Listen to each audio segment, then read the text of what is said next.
നമ്മൾ ഈ കാണുന്ന മനുഷ്യന്മാരുടെ ലോകങ്ങൾക്ക് തൊട്ടു മുകളിലായിട്ട് ദൈവങ്ങൾക്ക് സ്വന്തമായിട്ട് മറ്റൊരു ലോകമുണ്ട്.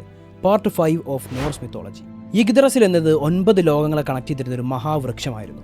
അതിലൊരു പ്രധാനപ്പെട്ട ലോകമായിരുന്നു ആസ്ഗാർഡ്. ആസ്ഗാർഡ് എന്ന് പറയുന്നത് ഈസിർ ദൈവങ്ങളുടെ ലോകമായിരുന്നു. അവരുടെ നേതാവായിരുന്നു ഓഡിൻ. പക്ഷേ ഓഡിൻ ഒരു സാധാരണ ദൈവം മാത്രമായിരുന്നില്ല. ഓഡിൻ എന്ന് പറയുന്നത് വിസ്ഡം, ഡെത്ത്, മാജിക്, അതുപോലെ തന്നെ വാർ, ഇതുമായി ബന്ധപ്പെട്ട ഒരു ദൈവമായിരുന്നു. വിസ്ഡം അല്ലെങ്കിൽ ജ്ഞാനം നേടാൻ വേണ്ടിയിട്ട് ഓഡിൻ എന്ത് ചെയ്യാൻ തയ്യാറായിരുന്നു.